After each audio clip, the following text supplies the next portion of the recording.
మన విశ్వంలో 4 రకాల ప్రాథమిక శక్తులున్నాయి. అవేనండి ఫండమెంటల్ ఫోర్సెస్.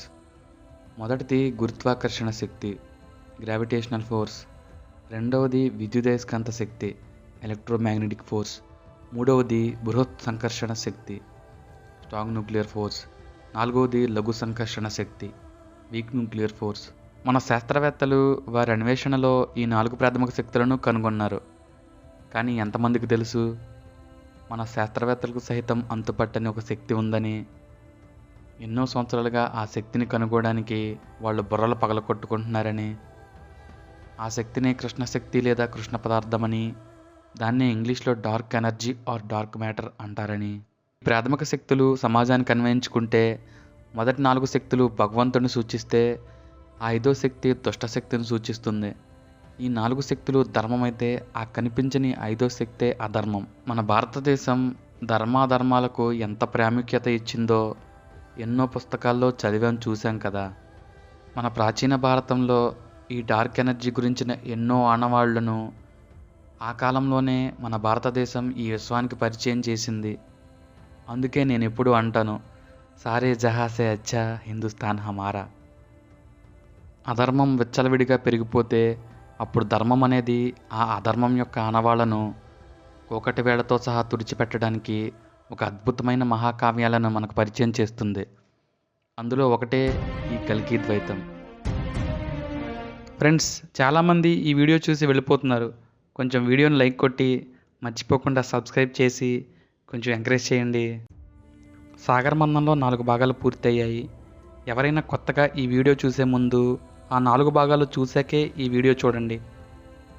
ఇప్పటి నుంచి కల్కి ఆగమనం అనే కొత్త అధ్యాయం మొదలైంది. 4వ భాగంలో ఏం జరిగిందంటే, ఆ వృద్ధ సాధువు కార్తీకరుద్రుడికి కల్కి రావణ్ గురించి, అతను ఎంత గొప్ప వీరుడో చెప్పి కల్కి రావణ్ జీవితం మొత్తం కార్తీకరుద్రుడికి వివరించడానికి మన చరిత్రలో ఎప్పుడో కనుమరుగైన ఈ కల్కి ద్వైతం కథ చెప్పడం మొదలుపెట్టాడు. ఎప్పటి నుంచో మనం ఎదురు చూస్తున్న శంభోదళ విద్యలో ఆ 12 మంది వీరులు, ఐహేరాకి కల్కికి మధ్య యుద్ధం, గురువులకి కల్కికి మధ్య యుద్ధం, ఇవన్నీ ముందు ముందు ఈ అధ్యాయంలో తెలుస్తాయి. ఆ వృద్ధ సాధువు ఇలా మొదలుపెట్టాడు. సమాజంలో అధర్మం చేసే వారి వల్ల జరిగే హాని కంటే అధికమైన హాని ధర్మం తెలిసిన వారి క్రియాశూన్యత వల్లే కలుగుతుంది.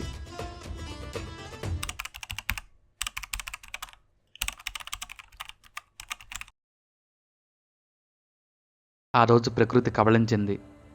సమస్త భూమండలం భయంకరమైన గాలి వనలతో ముంచెత్తింది.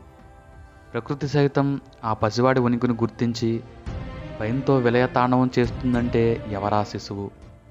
తన పుట్టుకను సైతం ఈ ప్రకృతి ఎందుకు భరించలేకపోతుంది? వీటన్నిటికీ జవాబు తెలియాలంటే కొన్ని సంవత్సరాలు, కొన్ని దశాబ్దాలు, అలాగే కొన్ని శకాలు దాటి నాతో పాటు ప్రయాణం చేయాలి కార్తీకరుద్ర. ఒకప్పుడు మన భూమిపై ప్రజలంతా పెద్ద పెద్ద పర్వతాలు ఎక్కి తపస్సు చేసుకుంటూ మంత్రశక్తి పొంది మన భూగ్రహాన్నే ఒక వింత ప్రపంచంలా మార్చేశారు. ఆ రోజుల్లో ఎన్నో పర్వతాలు, వాటి శిఖరాగ్రాలు ఉండేవి. కొన్ని పర్వతాలు ఈ ప్రపంచంలోనే ఎత్తైనవైనప్పటికీ వాటిని కూడా అధిరోహించే మనుషులున్నారు. కానీ ఒక పర్వతాన్ని మాత్రం ఏ ఒక్క మానవుడు కూడా అధిరోహించలేదు. ఆ పర్వతం పేరు రుద్రనాభి పర్వతం. కాలానుగుణంగా ఆ పర్వతాన్ని కైలాస పర్వతం అని పిలుస్తూ వచ్చారు. అసలు ఆ కైలాస పర్వతాన్ని ఒక్క నరమానవుడు కూడా అధిరోహించకపోవడానికి కారణం అక్కడ ఏదో తెలియని ఒక దైవశక్తి ఉంటుందని ఆ కాల ప్రజల నమ్మకం. ఇంకొక కారణం, ఆ పర్వతం ఈ సమస్త భూగ్రహం యొక్క కేంద్రంలో ఉంటుంది. అలాంటి ఆ పర్వతంపై ఉండే మంచు వేసవి సమయాల్లో కరిగి ఒక పిల్ల కాలువలా మొదలై అక్కడ ఉండే చెట్ల మధ్య ప్రవహిస్తూ ఒక నదిలా ఏర్పడింది. ఆ నది పేరే సంబాలా నది. ఆ నది నీటిని పీల్చుకుంటూ అక్కడ ఉండే వృక్షాలు అన్నీ బాగా పెరిగి కల్కి వనం అనే ఒక కారడవి ఏర్పడింది. కల్కి వనం అంటే ఒక భయంకరమైన కారడవి. ఈ భూమిపై అత్యంత పెద్ద అడవి. ఎన్నో రాక్షస రాజ్యాలకు ఆ కారడవి ఆతిథ్యం ఇస్తుంది. అతి ముఖ్యంగా ఆ కారడవి మధ్య భాగంలో మన కంటికి కనిపించని ఒక భయంకరమైన చీకటి ప్రపంచం, ఏదో తెలియని ఏడుపు శబ్దంతో వెన్నులో వణుకు పుట్టించేలా ఉండే ప్రదేశం ఉంది. అక్కడే ఆ చీకటి శక్తి ఉందని ఎంతో కాలంగా ప్రసిద్ధి. ఆ చీకటి గురించి బయట ప్రజలెవరికీ అంతగా తెలీదు. అలా ఆ చీకటి రాజ్యం కొన్ని తరాలుగా ఆ కల్కి వనం నడి మధ్యలో తన ఉనికిని చాటి చెప్పడానికి అవకాశం కోసం ఎదురు చూస్తూ ఉంది. సరిగ్గా అదే సమయంలో ధరణీకాంచనం అనే రాజ్యాన్ని సత్యవర్ధుడు అనే రాజు పరిపాలిస్తున్న రోజులవి. ధరణీకాంచనం అనే రాజ్యం సముద్ర మట్టం నుంచి 3500 అడుగుల ఎత్తులో కల్కీవనం అనే కారడవిని ఆనుకొని శత్రు దుర్భేద్యంగా ఉంటుంది. సత్యవర్ధుడు నివసించే కోట పేరు రత్నావళి.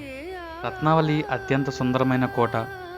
ఆకాశ శిఖరాన్ని తాకేలా కోట గుమ్మాలు, చుట్టూ బంగారు వర్ణంలో ఉండే గోడలు, అశేష రత్నమయ మర్ణితమైన మహారాజా ఆసీనత గావించిన సింహాసనం అహో భూలోక స్వర్గాన్ని తలపించేలా ఉంటుంది.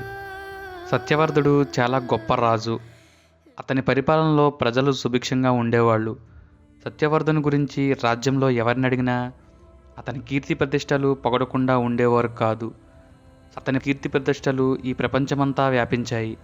అతని భార్య పేరు ద్రాక్షాయణి. సత్యవర్ధుడు ఆమెను ప్రేమించి వివాహం చేసుకుంటాడు. ఇంత పెద్ద మహాప్రస్థానానికి మొదటి బీజం మహారాణి ద్రాక్షాయణి. ఆమె గురించి, ఆమె యొక్క జన్మ రహస్య మూలాలను తెలుసుకోవాలంటే ఈ అనంతమైన కల్కీదిత పునాదులను, అనాది కాలంలో మొదలైన ఈ వాస్తవ గాథను ఒక్కసారి త్రవ్వాలి. భీకరమైన కల్కీవనం లోపలికి ప్రవేశించగానే తూర్పు వైపు 7000 మైళ్ళ దూరం ప్రయాణం చేశాక దాష్టికాంధకారం అనే ఒక రాక్షస గ్రామం ఉండేది. ఆ గ్రామంలో గండబీర, దార్శనిక అని 2 రాక్షసులు ఉండేవారు. వారిద్దరూ భార్యాభర్తలు. కానీ వారిరువురికి పిల్లలు లేరు. ఆ 2 రాక్షసులు పిల్లల కోసం ఎంతో పరితపించేవారు. కానీ వారికి పిల్లలు మాత్రం పుట్టేవారు కాదు. అయితే భార్య అయిన దార్శనికకు ప్రతిరోజు 2 కలలు వస్తూ ఉండేవి. కానీ ఆ కళ యొక్క భావం ఏంటో తెలియక 2 భార్యాభర్తలు సతమతమవుతూ ఉండేవారు. అయితే ఈ కళ గురించి వారు పెద్దగా పట్టించుకోకపోయినా ఇలా ప్రతిరోజు రావడంతో దార్శనికకు నిద్ర సరిపోక చాలా మానసిక ఇబ్బందులు వచ్చేవి. ఇది గమనించిన గండబేర దానికి పరిష్కారం కోసం వెతకడం మొదలుపెట్టాడు. వారిద్దరూ ప్రయాణమై అన్ని గ్రామాలు తిరుగుతూ వారి సమస్యకు పరిష్కారం దొరుకుతుందేమోనని చూస్తూ ఉండేవారు. అలా తిరుగుతున్న వారిరువురికి ఒక గ్రామంలో ఒక పెద్దాయన కనిపించి వారి సమస్యను తెలుసుకొని ఆ సమస్యకు పరిష్కారం ఇవ్వగలిగే వ్యక్తి ఒకరున్నారని, అతను కల్కీవన కారడవుల్లో సూర్యకాంతి సూదిబెజ్జమంత కూడా చొరబడని ప్రదేశాల్లో ఓం అనే శబ్ద తరంగాలు ఒంటికాలి మీద నాట్యం చేస్తున్నట్టు ఉండే ఆ జలపాత ధ్వనుల్లో కూర్చుని తపస్సు చేసుకుంటాడు. అతను ఈ పంచభూతాలను తన కనుసైగతో అదుపు చేయగల మహాపురుషుడు. అతను ఒక ముని అని ఆ పెద్దాయన వాళ్లకు చెప్తాడు. అది విన్న ఆ భార్యాభర్తలిద్దరూ ఆ మహామునిని వెతుక్కుంటూ వెళ్తారు. వారిద్దరూ అలా కల్కీవన చెట్ల మధ్య ప్రయాణం చేస్తూ వెళ్తుంటే 2 రోజుల ప్రయాణం తర్వాత కల్కీవనం దట్టంగా మారడం గమనించారు. వారు లోపలికి నడిచే కొద్దీ సూర్యుని యొక్క వెలుగు తగ్గిపోతుంది. ఆ చిరుచీకట్లు కాస్త అంధకారంగా, ఆపై గాఢాంధకారంగా మారుతున్నాయి. కానీ వారికి ఆ ముని కనిపించలేదు. వారి ప్రయాణమూ ఆగలేదు. అలా ఇంకో 10 మైళ్ళు నడిచాక ఆ కరులు చాచిన చీకట్లకు మార్గనిర్దేశంలా ఓం అని ఒక ధ్వని వీరిద్దరి చెవులకు వినిపిస్తుంది. అది ఎలా ఉందంటే ఎడారిలో ప్రయాణిస్తున్న ఒక బాటసారికి కనిపించిన ఎండమామిలా ఊరటనిచ్చేలా ఉంది. అది విన్న భార్యాభర్తలైన 2 రాక్షసులు గమ్యం లేని తమ ప్రయాణానికి గమ్యం దొరికినంత ఆనందంతో వేగంగా ఆ శబ్దం వస్తున్న వైపు నడవడం మొదలుపెట్టారు. వెళ్లే కొద్దీ ఆ శబ్దం పెరుగుతూ ఉంది. ఇంకొక 10 గజాల దూరం వెళ్ళగానే వాళ్లకు ఒక దృశ్యం కనిపిస్తుంది.